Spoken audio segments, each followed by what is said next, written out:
Good afternoon, ladies and gentlemen. I'm Fred Kemp, President and CEO of the Atlantic Council, and we welcome you to this very important event, I would say, historic visit and meeting with Ukraine's Prime Minister, Arseniy Yatsenyuk. The Prime Minister is coming to us directly from the White House and President Obama. Welcome to the Atlantic Council, Mr. Prime Minister, and thank you for including us in your extraordinarily busy and important itinerary.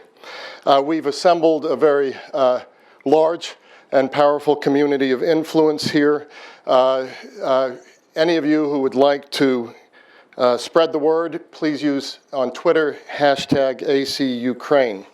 I also want to extend a word of welcome to your talented delegation, the Foreign Minister, the Ukrainian ambassador to the United States, with whom we work enormously closely, as well as several other of your officials. Many of your staff we've worked with in one form or another for over a decade in different positions they've been. It's a testament to the importance of your visit, of your message, and of your country that so many ambassadors, council board directors, and members of the press are here today.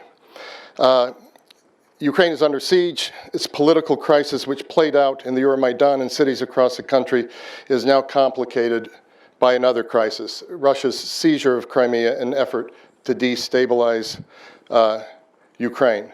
The Prime Minister has risen to this crisis. Only 2 weeks in the job, he has already met almost all of his counterparts in Europe and North America and has become his nation's point person in rallying the international community behind a united, democratic Ukraine. Indeed, President Obama has sent a clear signal to the world of U.S. support for Ukraine by inviting the Prime Minister to the White House on the eve of the illegal referendum in Crimea this Sunday. Shortly after the Prime Minister arrived in Washington, G7 leaders issued a hard-hitting statement calling for a halt of the referendum, saying that they would not recognize its results as legal, and saying, quote, the annexation of Crimea could have grave implications for the legal order that protects the unity and sovereignty of all states. Should the Russian Federation take such a step, said the G7, we will take further action individually and collectively. In my watching of the G7, G8 over the years, I've seldom seen such a strong statement that we have 15 ambassadors here, including the ambassadors of Germany and the UK, a very strong sign of solidarity. To use the US ambassador to Ukraine, Jeff Piot's apt call to action, Ukraine, your moment is now, and I would say for Ukraine's friends, our moment is now too. The crisis demands urgency and focus, but we also must plan for the long game, and the Atlantic Council has been doing both, acting urgently and planning for the long game. We've launched our own 100-day action plan, which will take us through Ukraine's May elections and into the first months of the new president's term. This will be part of our larger commitment to continuing the work on Ukraine and Europe's East at the Council. Thanks here go to George Trepivsky, and also to members of the Atlantic Council Board in an initiative championed by George Lund to help us ramp up our work on this issue. Prime Minister Yatsenyuk, and now I turn to introducing you briefly. Prime Minister Yatsenyuk was appointed Prime Minister on February 27th. He was a central galvanizer of the Euromaidan protests and a key architect of the then opposition strategy in the parliament to ensure a peaceful constitutional transfer of power in Ukraine. He comes to this job prepared. From 2001 to 2003, he served as Minister of Economy of Crimea. He later led Ukraine's central bank, served as Vice Governor of the Odessa Oblast, Minister of Economy, and headed Ukraine's talks to join the World Trade Organization, all before taking on leadership roles as Foreign Minister and then Chairman of Ukraine's Parliament, the Rada. He is uniquely prepared to provide the steady hands during difficult times that Ukraine now needs to balance its many challenges. Mr. Prime Minister, welcome. The floor is yours. Thank you so much.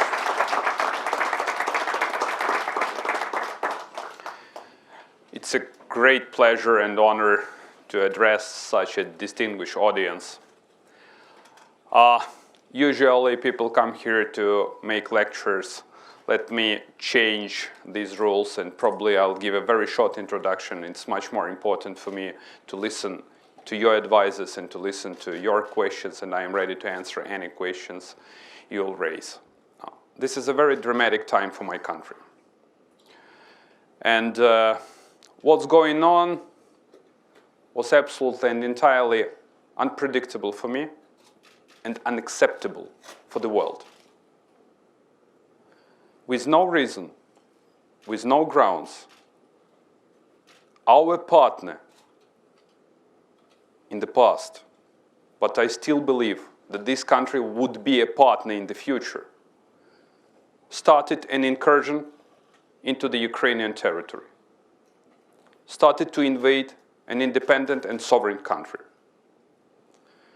My country is facing both military and economic challenges.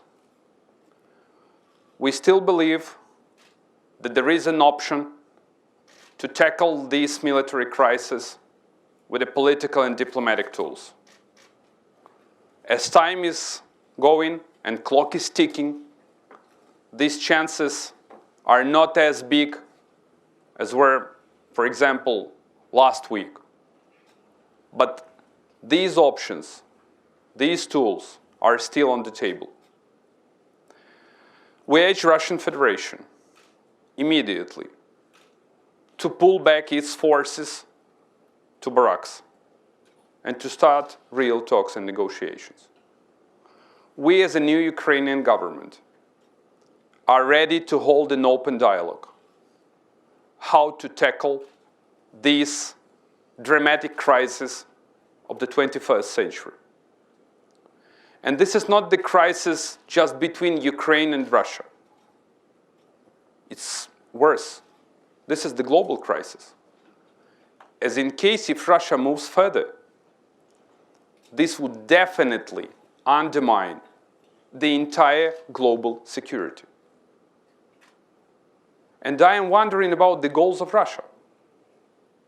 To draw the new lines, to revise the outcomes of the Second World War, to restore the Soviet Union, or to preserve peace and stability in the region, and to stick to its international obligations. On behalf of the Ukrainian government, I would like to underline that we adhere to all international, multilateral, and bilateral obligations, including the Russian Black Sea Deployment Treaty. But we urge Russia to stick to its conditions and to execute the international obligations. We are facing an ongoing economic crisis, which is the consequences of a rampant corruption of the former president and of the former government. And we do believe that the talks that we resumed with the IMF would successfully accomplish. We fully realize that the IMF program is not a sweet candy, but on the other hand, my country desperately needs real reforms to stabilize Ukrainian economy, to overhaul the entire financial sector, and to move further in terms of economic success and economic prosperity. We relaunched and restarted negotiations with our European partners. And we command a strong and solid support of the American people that you demonstrated to the Ukrainian people, of all EU member states, heads of governments and presidents, that they made in their statement last week, saying that Ukraine is to be a sovereign, independent country. And I'm sure that next week, Ukraine is to sign a political part of the association agreement and to make a very solid and strong step in order to make Ukraine an integral part of the European Union. What's at stake today? The future of my country and the freedom of my people. It's all about freedom. And we want to be very clear. We will never surrender. We will do everything in order to save the country, in order to save my people, and in order to have my country as an independent one. We heavily rely on the support of the Western world. And we do get this support.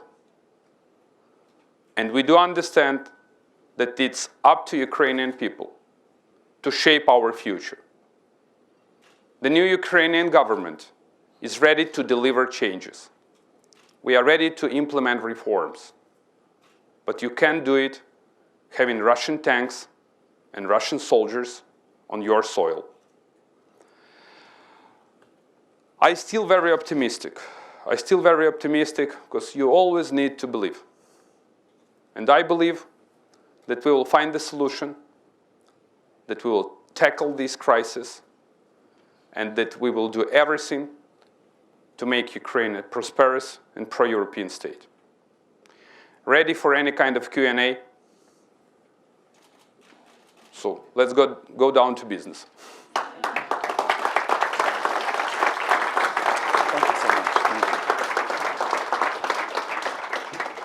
Mr. Prime Minister, thank you so much for those remarks. I'm Damon Wilson, Executive Vice President here at the Atlantic Council. I want to reiterate Fred Kemp's welcome to you, Mr. Prime Minister, and to all of our guests. Thank you for those remarks. It's all about freedom. Ukraine will never surrender, and an inordinate sense of optimism in this time of challenge. I want to get our conversation started with a few questions, then we'll turn to the audience. You've just come here from the White House. Many of us were watching sort of in real time as you were sitting there with President Obama in the Oval Office, getting a very strong statement of support from the United States. Simply your visit here on the eve of the vote in Crimea is that symbol of support. These have been private conversations, of course, but what can you tell us? What were you seeking on your visit to Washington? How have your talks gone? Do you feel comfortable that the United States and the European Union are now prepared to act in concrete terms in support of Ukraine?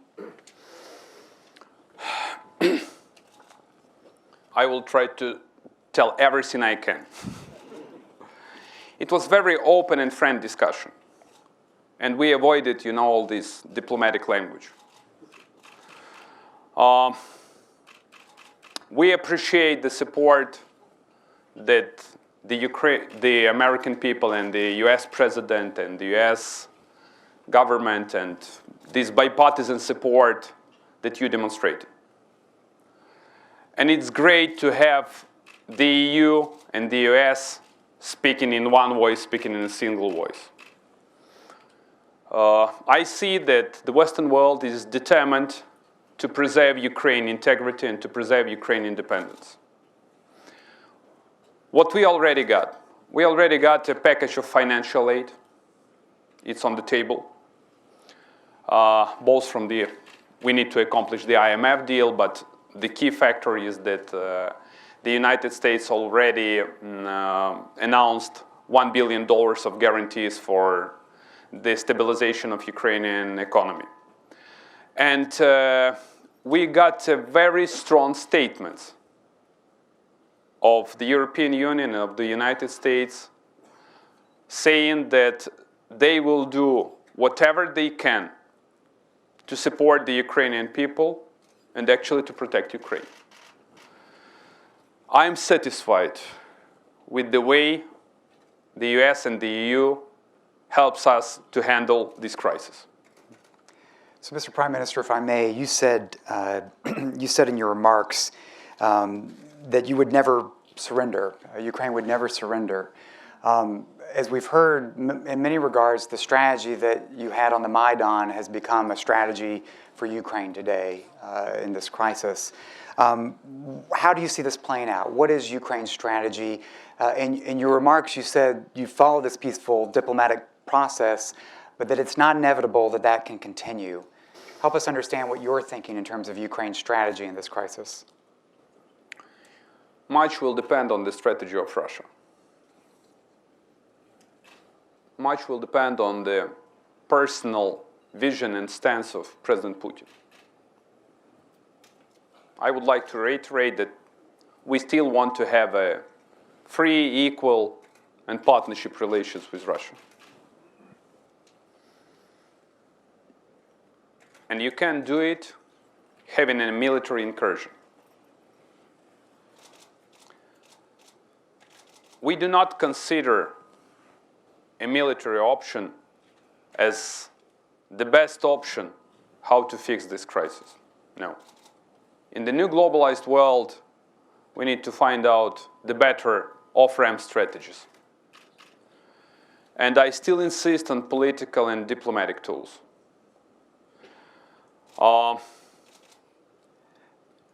What is the best strategy?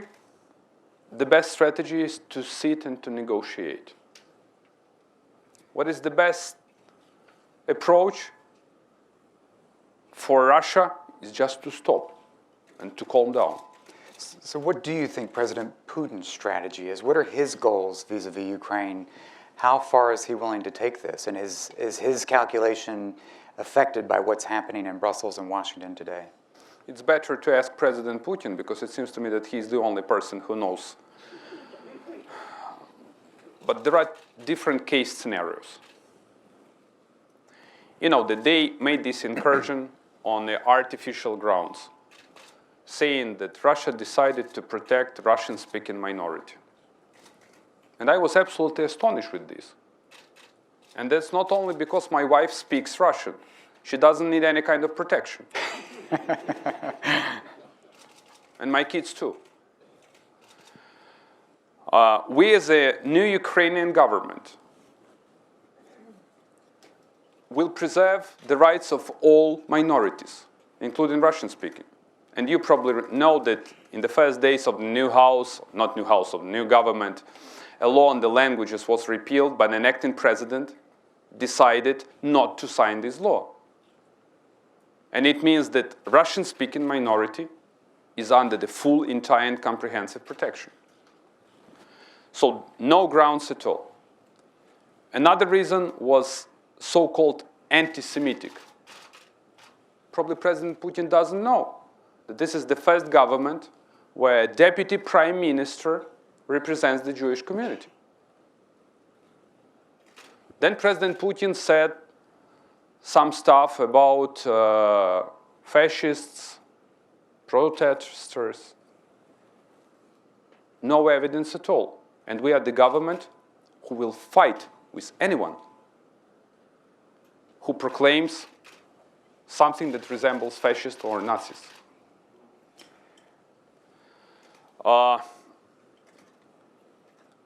The first scenario for President Putin is to take over Crimea in one or another form. But he can move further. And they definitely have another case scenario, how to grab and to take over entire Ukraine, including the Ukrainian capital. Again, it all depends on his personal goals. You probably do remember his speech a few years ago saying that the biggest disaster of the last century is the collapse of the Soviet Union. I will say that the biggest disaster of this century would be the restoring of the Soviet Union. Thank you, Mr. Prime Minister. I think that's actually an important statement. Let me ask one last question, then turn to the audience. I've just come back from Kyiv, and in meetings with government, with civil society, walking through even the streets of the Maidan today, you feel an incredible sense of unity, steady resolve, that folks recognize Ukraine's in a crisis and need to come together. But we first had the opportunity to meet in the heady days of 2004, 2005. How is this time different? You recall back then that great optimism was undermined as infighting undermined unity, as political jockeying challenged the efforts of actual good governance. How is this time a different opportunity for Ukraine? How do you get your task right? Very different, I would say. Because look what has happened. The previous regime killed 101 innocent people. The death toll is more than 100 people. For what? For their fight to have the free country? For their freedoms and liberties? So the revolution of 2004, it was a peaceful one. The revolution of 2013 and actually 14, in 10 years, this was the revolution with the blood stains on the jacket of the former president and the former government. And sentiments are very different. But on the other hand, people are very united. People have shown their courage and their determination to fight for the country. And this is really the great sign for this country. We have not just the territory after this revolution. We have the country, and we have not just the people, but we have the nation. And this is the outcomes. Thank you, Mr. Prime Minister. There are a huge number of folks who are quite interested in your country, have been working on it for a long time. So let me turn to the audience. I'm going to ask, as I call on you, take the mic. We'll start right here, to this gentleman. Yes, please. Please introduce yourself. Your affiliation, and ask a quick question, please. The Prime Minister is on a tight schedule. We want to try to get as many questions in as possible, please. Go ahead. Michael Gordon, New York Times. Sir, you said you're interested in a political solution with Russia. Could you elaborate a little bit your vision of what a political solution might look like? And also, under what conditions, what circumstances might there be a referendum in Crimea or Ukraine nationally as part of that political solution? Thank you. Thank you, sir. So, first we need to start the dialogue and negotiations. If it's about Crimea, we as a Ukrainian government are ready to start a nationwide dialogue how to increase the rights of Autonomous Republic Crimea, starting with taxes and ending with another aspects like language issues. We are ready to start this dialogue, but the constitutional one in the Ukrainian parliament, having everyone sitting at the table, discussing every single issue, and making each step in the constitutional manner. You mentioned this so-called referendum. This is the pre-ordered referendum with an expected result. It seems to me that they already cast the ballots. There is no legal grounds for this referendum at all. What we need to do, we need to pass a law in the House which allows so-called local referendums. And only afterwards, this referendum could be a constitutional one. But my message is very clear. This is illegitimate, unconstitutional referendum. There is no legitimate government in Crimea. There are some folks who get the support of 18,000 Russian soldiers and who seized unconstitutionally and grabbed the power in Crimea. Mr. Prime Minister, let me pick up two questions right here. This woman, and then Harlan Ullman next, please. Thank you so much. My name is Wei Xuejiao from China Central Television. Although you said it's unconstitutional, but as we know, the Crimea referendum is getting nearer. So how positive do you think by negotiation to solve this kind of problem, especially just within 4 days? And after you met Barack Obama and John Kerry today, what's the most difficulty thing here in solving Ukraine crisis? Thank you. Why don't I pick up the second question right next to her so you can take both of these. Prime Minister, I'm Harlan Ullman at the Atlantic Council. Thank you for your stirring remarks. I want to fast forward a bit. If Putin does not withdraw from Crimea and indeed moves westward, this could easily make Crimea into his Afghanistan. Could you just comment on the prospects of an insurgency? There are already reports of jihadis moving to Crimea. That's what we want to avoid. And just take into consideration that Crimea is a heavily and highly populated area, including Crimean Tatars. And this could raise an ethnic question too. That's the reason why Ukrainian government is very cautious and prudent. They tried to provoke us a number of times. And when Russian Duma allowed the Russian president to use military force on the Ukrainian territory, they expected us to do the same, to impose a martial law and to start a military operation. We do understand the ratio in the military strengths between Ukraine and Russia.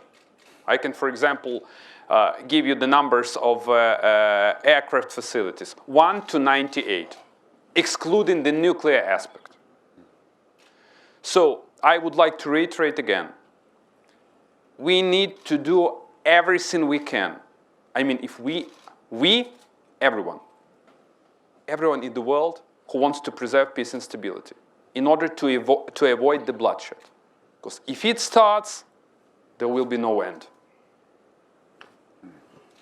All right, if I might turn to Nadia. Let me turn to the next question here. Please, over here, microphone. And then we'll pick up David Kramer right here in the front. You can ask the second one. Nadia McConnell, U.S.-Ukraine Foundation. Mr. Prime Minister, how confident can the people of Ukraine and your government be that the Western support that is being promised, including economic sanctions, will actually be realized? History of assurances to Ukraine is not very encouraging, and I will only cite one. A no international pledging conference for Chernobyl met its goal. Thanks. And perhaps we'll pick up David's here as well. Mr. Prime Minister, a warm welcome to you here in Washington. And introduce yourself. Sorry, David Kramer with Freedom House. Dealing with Russian occupation of your territory is an urgent crisis.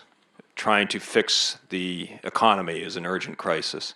But in a little more than 2 months, presidential elections are scheduled. There are reports, rumors of postponing those elections. How confident are you that Ukraine will be ready to hold elections on the 25th? And how ready will it be to have credible elections that everyone can recognize? Thank you. Thank you, David. Starting with the first question, it's not just about Ukraine, what I already mentioned. It's about the global security. Because let me remind you that in 1994, a Budapest Memorandum emerged, where signatories guaranteed an independence and territorial integrity for the Ukrainian state. And look what has happened. We abandoned our nuclear weapon, right? We did it. We executed this memorandum. And today, we ask for the protection. If we don't get this protection, tell me the way how the world is to reinforce or ask another countries to stop their nuclear programs.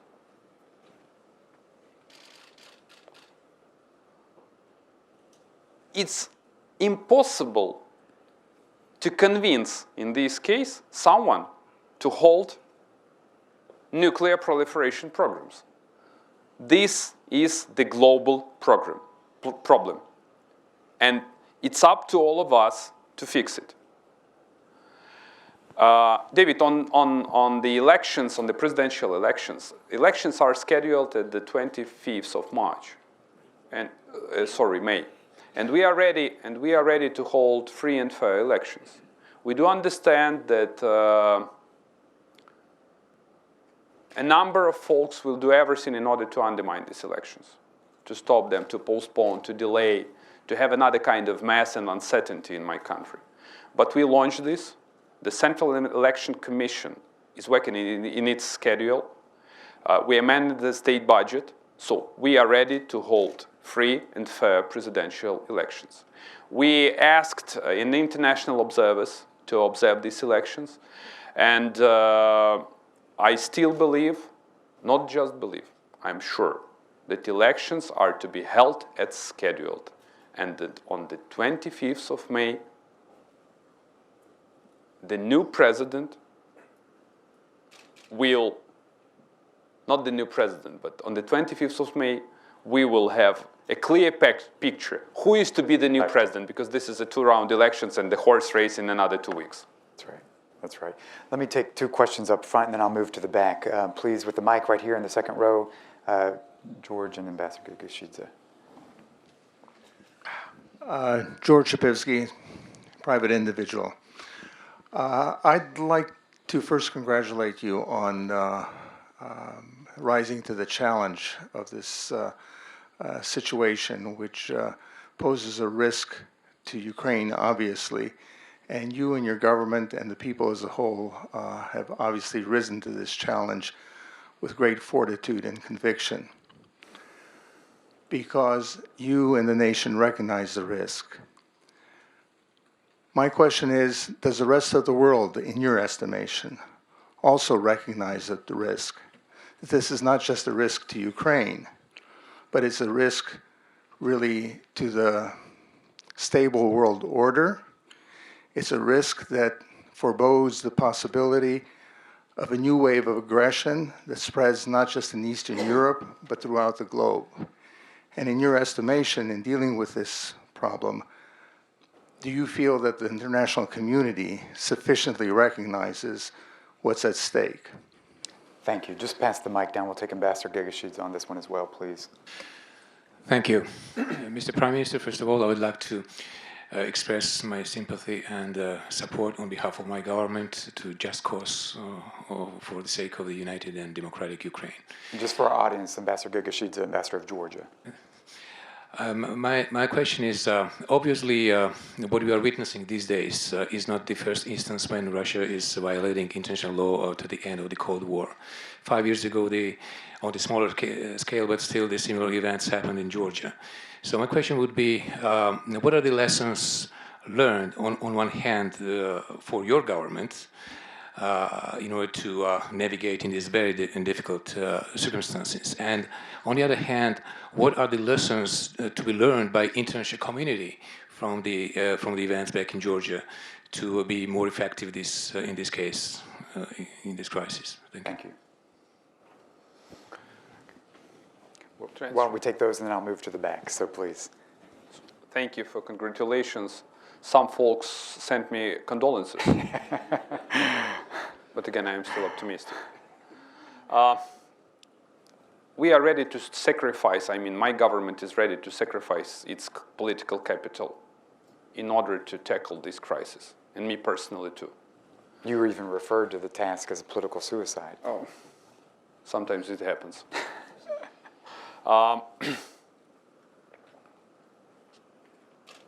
So let me put it this way.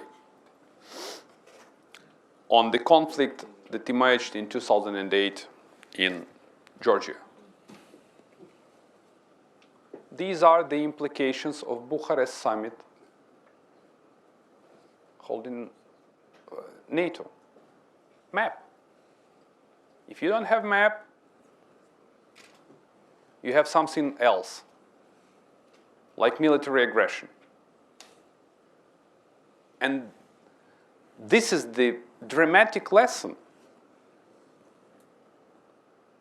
for all of us. And we need to articulate a real response to this kind of situation. And let's be frank, there is no clear-cut response. We are trying to find a way out, how to handle it. But the collective bodies that are responsible for the global security are not as efficient as they have to be. In this way, I used a very diplomatic language. With that, let me move to the back. I want to pick up Jackson Deal, this woman right here, and then Anders, please. Jackson, please, the mic in the back. Okay. Yes, this will be our last round, please. Jackson Deal, Washington Post. The EU and the United States are talking about adopting additional sanctions on Monday or early next week if the referendum goes forward. Is the government of Ukraine contemplating any sanctions towards Crimea? And in particular, are you planning to continue the provision of water, energy, and other imports to Crimea? Jackson, why don't you pass the mic down to this woman on the row? We'll pick that up. Alena Taranova, Public Television Slovakia. Mr. Prime Minister, we would like to know what kind of actions do you expect in next week from your neighboring countries like Slovakia, Hungary, Romania, and Poland? Thank And you. let me take the final question here from Anders, please. Anders Åslund, Peterson Institute. Thank you very much for a very impressive statement to us today, Mr. Prime Minister. We really wish you all the very best. And on that line, what is the wish list with regard to national security that you would put to the United States and the European Union today? Thank you. On our ability to provide water and electricity to Crimea, I want to be very clear that Crimea is an integral part of Ukraine. And we will do everything in order to deliver food, water, electricity to our people. Because this is our territory and they are our citizens. On the European side, we expect that on the 21st, Ukraine is to sign a political part of the association agreement, and this is the best reply and the best answer what kind of contribution the EU could make. The EU already made a statement that they will unilaterally apply an economic package from the DCFTA, and this would substantially support the Ukrainian economy. What is the best way to reform the country is to stick to the political association agreement and to execute everything what's written in this deal. And the last question, what we ask for, I already unfolded everything. We need to act boldly, wisely, and strongly. And to use all tools that are acceptable to tackle this crisis. The US is a powerful country. The EU is a very strong unity and can and will, I believe, do everything to preserve Ukrainian independence. I would be happy in case if Ukraine can handle this crisis solemnly. No. And again, want to be open and frank. We are not as powerful and we don't have enough capacity to withstand. But if we speak in one voice, if we act in concert, we can save my country and preserve peace and stability in the region. Thank you very much, Mr. Prime Minister. Please join me in thanking the Prime Minister for these remarks. It's fantastic. Really appreciate that.